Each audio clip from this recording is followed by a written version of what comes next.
Olá, olá, povo lindo de Deus, sejam bem-vindos a mais um Lendo a Bíblia Juntas. E hoje nós iremos ler o capítulo 12 do livro de João.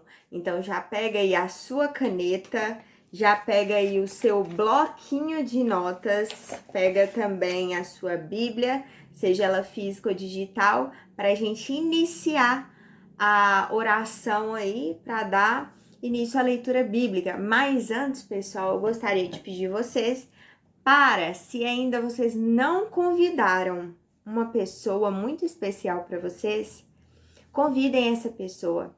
Se vocês quiserem fazer o bem a alguém que vocês amam, enviem esse vídeo para essa pessoa, porque nada melhor do que a gente estar dando aquilo que pode libertar aquela pessoa, aquilo que pode ensinar. Na palavra de Deus diz: e conhecereis a verdade, e a verdade vos libertará. Então, se você quer presentear alguém no dia de hoje, envie o vídeo dessa leitura bíblica, acompanhe até o final, curta e comente esse vídeo, ok? Então, vamos iniciar a oração. Lembrando que eu não posso esquecer de falar isso aqui. Se você quer participar do nosso grupo de oração, é só enviar o seu contato aqui pelo direct do ministério, que eu estarei te enviando o link, que você já vai cair direto no nosso grupo de oração do WhatsApp, tá bom? Então, vamos iniciar. Pai querido, Pai amado, te agradeço por estarmos aqui em mais um dia, Pai. Um dia de muito aprendizado, um dia em que eu tenho certeza que o Senhor irá falar muito aos nossos corações, Pai. Eu venho pedindo ao Senhor que os nossos corações, as nossas mentes estejam abertas para aquilo que o Senhor quer nos ensinar, para aquilo que o Senhor quer nos mostrar, nos revelar através da palavra. O Espírito Santo do Senhor tem total liberdade aqui no nosso meio para nos mostrar coisas que talvez ainda nós não conseguimos ver, que através da sua palavra serão reveladas aos nossos olhos, Pai. Que nesse momento nenhuma distração possa nos atrapalhar, nenhum barulho externo, Senhor Jesus. Se essa pessoa está no trabalho agora, Pai, que o Senhor possa estar dando foco para ela nesse momento da leitura bíblica. Te agradeço e abençoo a vida de cada família que está vendo esse vídeo. Em nome de Jesus, amém. Amém, povo? Então vamos lá. Peguem a Bíblia de vocês. Vamos iniciar. Só recapitulando aqui o versículo 11. Para quem perdeu o capítulo 11. Para quem perdeu o capítulo 11, eu expliquei um pouquinho da ressurreição de Lázaro. Então aqui já vai começar dando uma contextualização muito grande para quando Jesus chega em Betânia. Vamos olhar isso aqui. João, capítulo 12, versículo 1, diz assim: Foi, pois, Jesus 6 dias antes da Páscoa a Betânia, onde estava Lázaro, o que falecera e a quem ressuscitara dentre os mortos. O que acontece aqui, pessoal? Lázaro, ele ressuscitou. Jesus, ele estava em Betânia por conta da Páscoa. Lázaro, ele tinha ressuscitado e ele estava ali com Marta, com Maria, a mostra do milagre, né? Lázaro ali, ele estava comendo publicamente com Jesus. Ele estava morto e agora ele vivia. Então, ele estava mostrando o milagre vivo de Jesus. Aqui nesse capítulo 1. No capítulo 2, fizeram-lhe, pois, ali uma ceia, e Marta servia, e Lázaro era um dos que estavam à mesa com ele. Versículo 3. Então Maria, tomando um arrátel de unguento de nardo puro, de muito preço, ungiu os pés de Jesus e enxugou-lhe os pés com seus cabelos, e encheu-se a casa do cheiro de unguento. Maria, ela estava demonstrando aqui uma atitude de devoção a Jesus. O que significava o nardo puro? Significava a pureza, né? A quantidade daquele nardo expressava a fé de Maria. Maria, ela estava guardando aquele perfume para as bodas dela, mas ela fez questão de deixar aquilo aos pés de Jesus para demonstrar a fé e a devoção dela para com Jesus. Então, Maria, ela deu tudo o que ela tinha. Ela deu o melhor dela naquele momento para Jesus. Então, para isso, Maria, ela foi capaz de se humilhar, o que muitas vezes nós não temos essa capacidade no nosso secreto com Jesus. Às vezes a gente esquece que Deus, ele conhece o nosso interior, ele sabe todos os nossos desejos, ele sabe todos os nossos pensamentos e os nossos passos. Então, muitas vezes, muitos de nós temos um certo medo ou um certo orgulho de deixar transparecer quem nós verdadeiramente somos no secreto com Jesus. Mas o que nós devemos fazer é como Maria, entregar o nosso melhor, mostrar o nosso melhor, abrir o nosso coração, porque Jesus, ele nos conhece. Ele está em todos os locais. Ele é onipresente, onisciente, onipotente. Deus, ele é onipresente, onisciente, onipotente. Então, ele está presente em todos os lugares.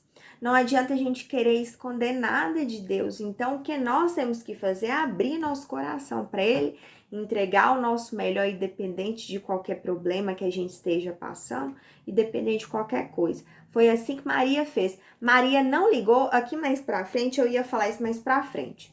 Mas eu vou falar aqui pra vocês. Naquela época, uma mulher fazer o que Maria fez aqui era incorreto. Porque uma mulher, que era uma mulher justa, fazer isso molhar, né, com perfume os pés de um homem estranho, não era comum naquela sociedade daquela época uma mulher fazer isso.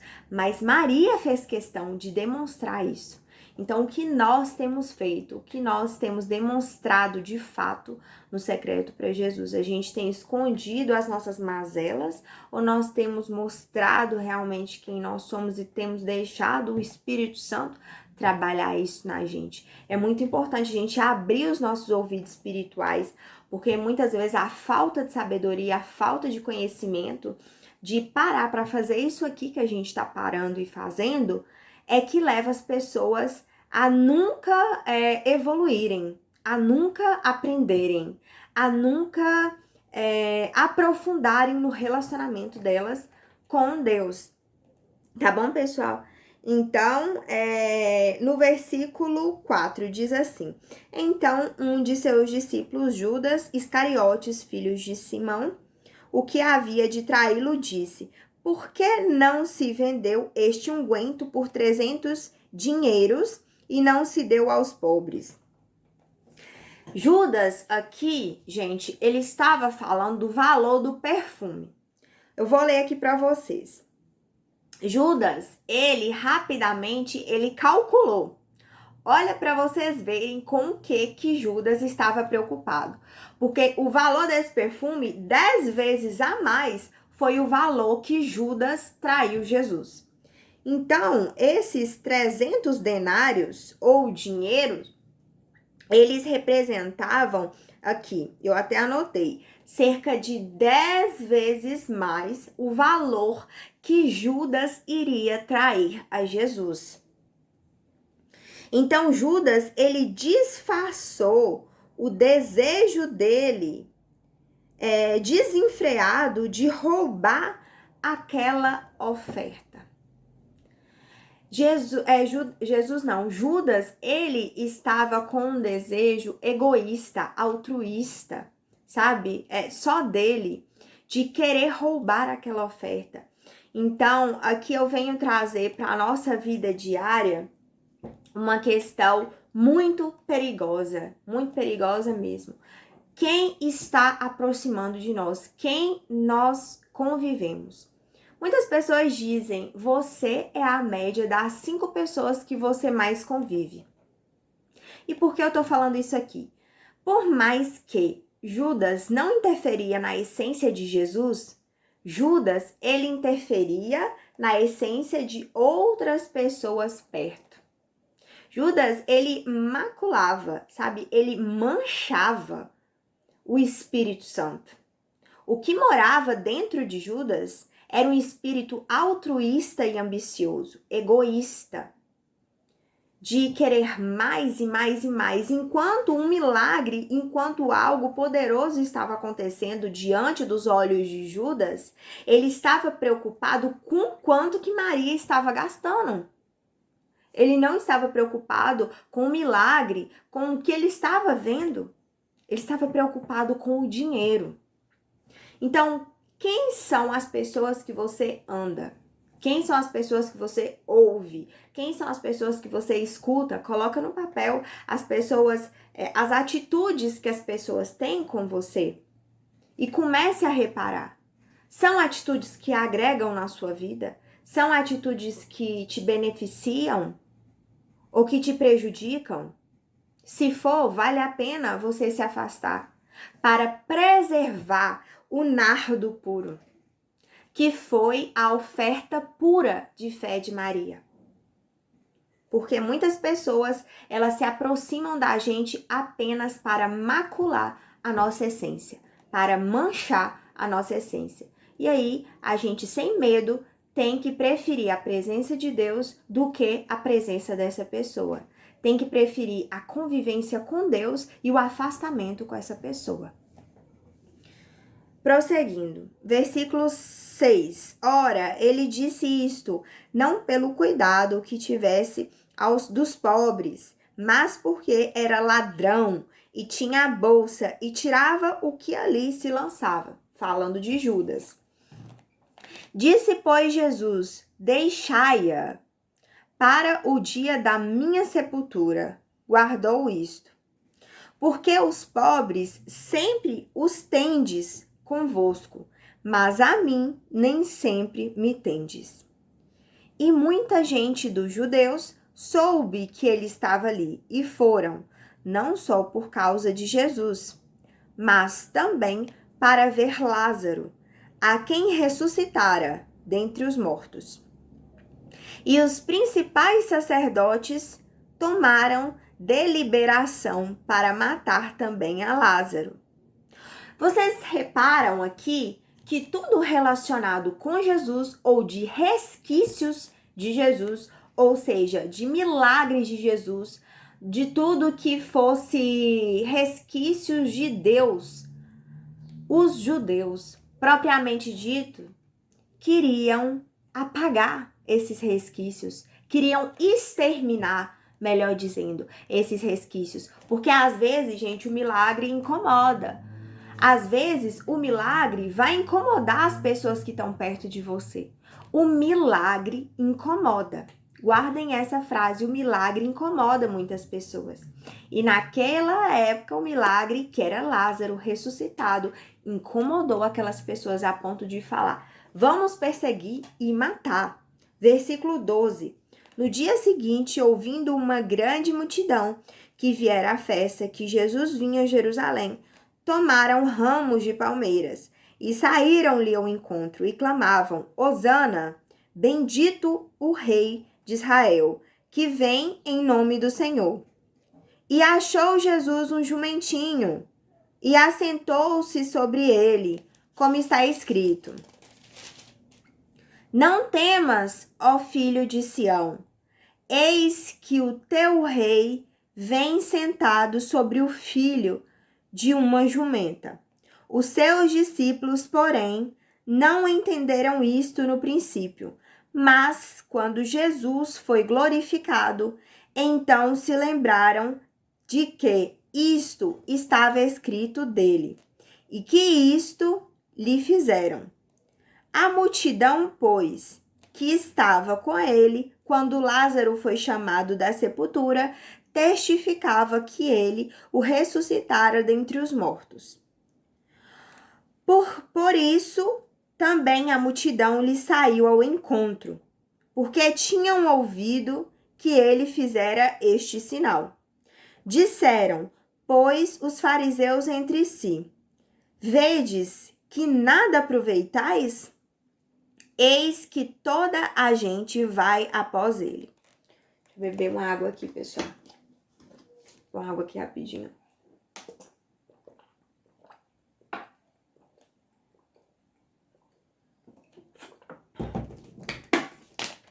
Versículo 20. Ora, havia alguns gregos entre os que tinham subido a adorar no dia da festa. Estes, pois, dirigiram-se a Filipe, que era de Betsaida, da Galileia, e rogaram-lhe, dizendo: Senhor, queríamos ver a Jesus. Filipe foi dizê-lo a André, e então André e Filipe o disseram a Jesus. O que acontece aqui, pessoal? Aqueles gregos, eles estavam querendo ouvir mais de Jesus. Só que os judeus, eles estavam o quê? Perseguindo a Jesus. Enquanto os gregos, eles buscavam conhecer Jesus, os judeus, os religiosos propriamente ditos, o rejeitavam. Então, o pedido desses gregos, ele significava que o conhecer a Jesus não se limitava mais a uma parcela somente, mas a todos aqueles que queriam ir até ele, que queriam conhecer ele. Prosseguindo, e Jesus lhe respondeu, dizendo: é chegada a hora em que o Filho do Homem há de ser glorificado. Na verdade vos digo que se o grão de trigo, caindo na terra, não morrer, fica ele só, mas se morrer, dá muito fruto. O que é que isso quer dizer? Quem que é o semeador? Deus. Deus está aqui. Ele é o semeador. Quem que é a semente? Jesus.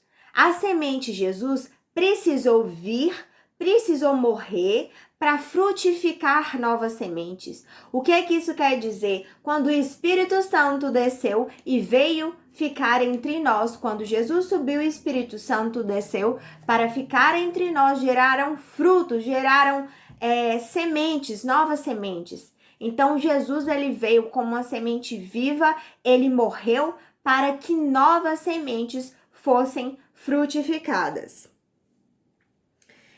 Prosseguindo, quem ama a sua vida, perdê-la-á, e quem neste mundo odeia a sua vida, guardá-la-á para a vida eterna. Vamos lá, pessoal, no versículo 25 diz assim: quem ama a sua vida, perdê-la-á, e quem neste mundo odeia a sua vida, guardá-la-á para a vida eterna.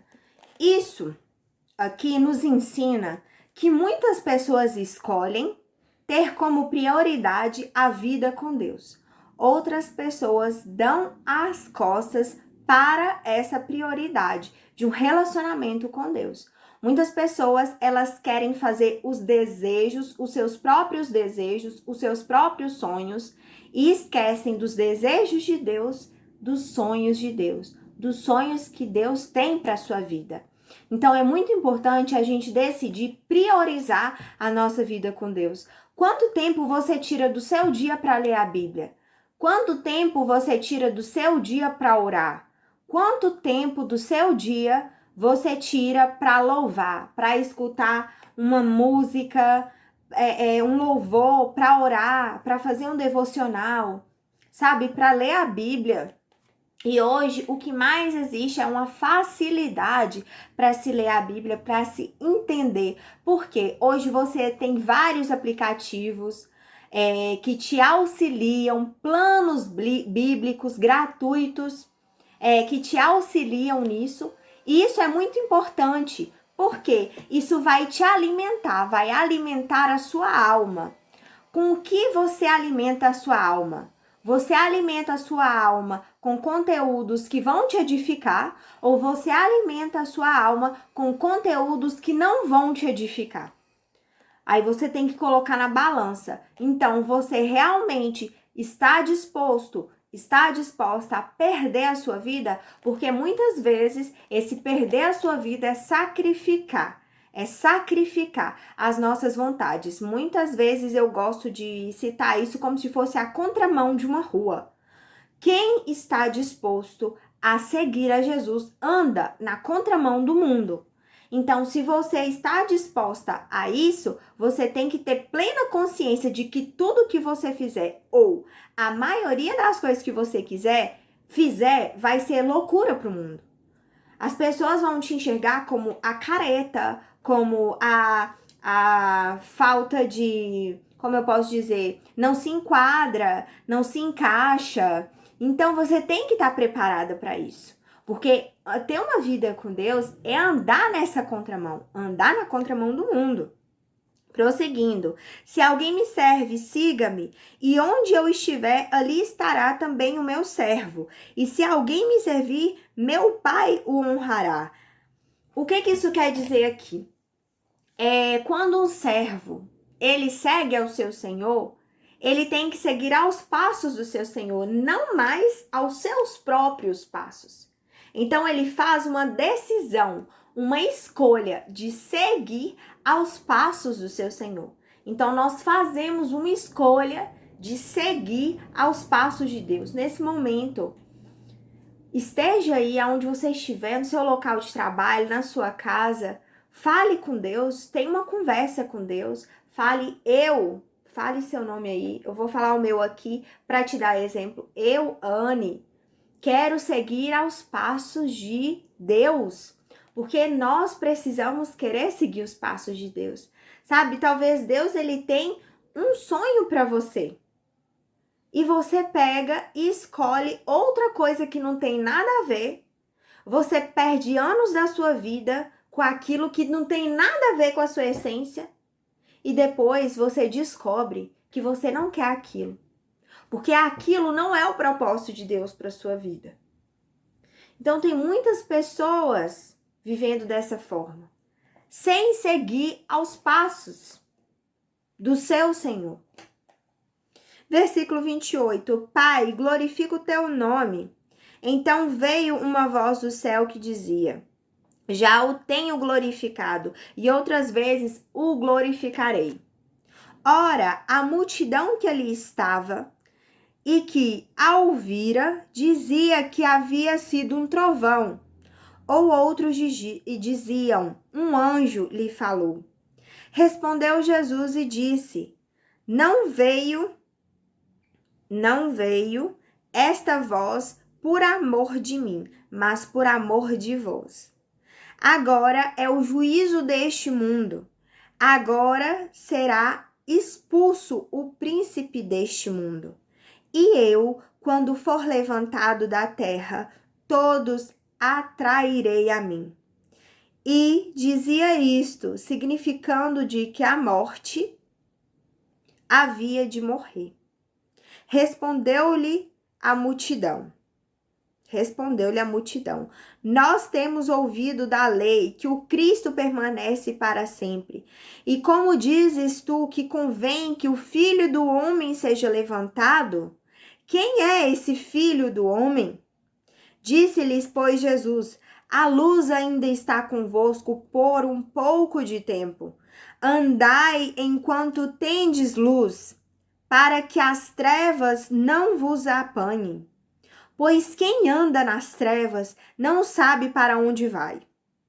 Enquanto tendes luz, crede na luz, para que sejais filhos da luz.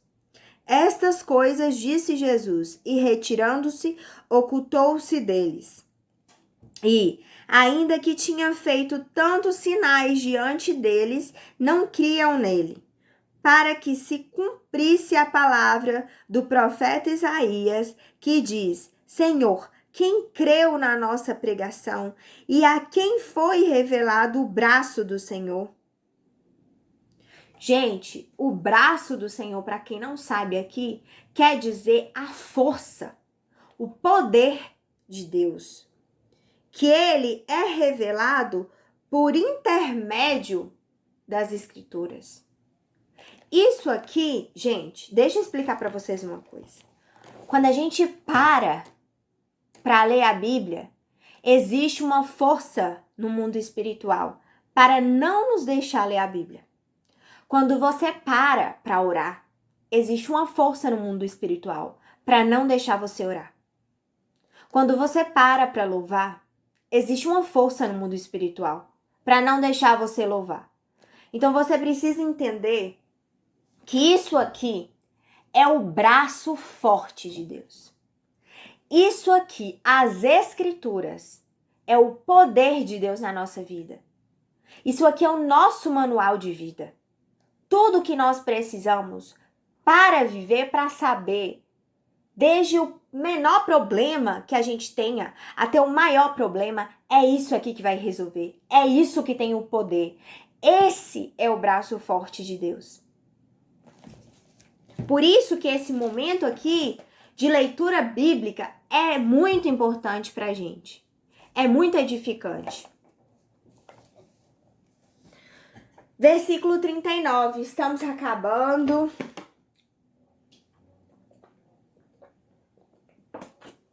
Gente, tá calor. Estamos acabando. Versículo 39. Por isso não podiam crer, então Isaías disse outra vez: cegou-lhes os olhos e endureceu-lhes o coração, a fim de que não vejam com os olhos e compreendam no coração e se convertam e eu os cure. Isaías disse isto quando viu a sua glória e falou dele. Apesar de tudo, até muitos dos principais creram nele, mas não o confessavam por causa dos fariseus, para não serem expulsos da sinagoga, porque amavam mais a glória dos homens do que a glória de Deus. E aqui eu quero deixar um alerta para vocês. Se vocês vão em templos, em igrejas por conta de homens, vocês estão indo com a motivação errada. Vocês têm que ir unicamente por conta de Deus. Porque existe ali um homem usado por Deus para te repassar algo. Mas você tem ido por conta da palavra do homem ou você tem ido por conta da palavra do seu Deus? Pense nisto. Eu sou a luz que vim ao mundo para que todo aquele que crê em mim não permaneça nas trevas. E se alguém ouvir as minhas palavras e não crer, eu não o julgo, porque eu vim não para julgar o mundo, mas para salvar o mundo. Quem me rejeitar a mim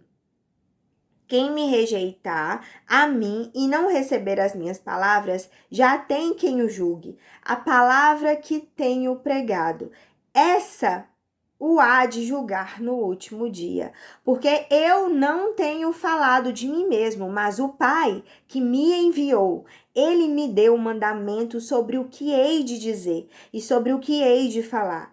E sei que o seu mandamento é a vida eterna. Portanto, o que eu falo como o Pai me tem dito. Gente, essa coisa de rejeitar é rejeitar principalmente os ensinamentos. É rejeitar, separar um momento como este. É rejeitar a minha vontade para cumprir a vontade do Pai, para cumprir a vontade de Deus. Não é nada de místico nisso, não é nada de impossível nisso. Todos aqui somos seres humanos. Todos estamos aqui em carne e osso. Somos seres humanos passíveis de errar. Mas nós precisamos entender que todos os dias nós precisamos tentar melhorar um pouco. E eu espero que esse estudo da Bíblia, ele tenha edificado cada dia mais a sua vida. Porque esse momento aqui, ele realmente muitas coisas cooperam para que esse momento aqui não aconteça, mas muitas coisas também cooperam para que esse momento aconteça. Então, eu espero que vocês deem muito valor a esse momento. Eu espero que esse momento de leitura bíblica possa ser, assim, um período de edificação, porque aqui é um período de edificação mútua, tanto de vocês para comigo, como comigo para com vocês. E é um momento, assim, de aprendizado. Então, não rejeitem o aprendizado, não rejeitem o conhecimento, não rejeitem aquilo que o Espírito Santo falar para vocês. Amém? Que Jesus te abençoe poderosamente e até o próximo Lendo a Bíblia Juntas.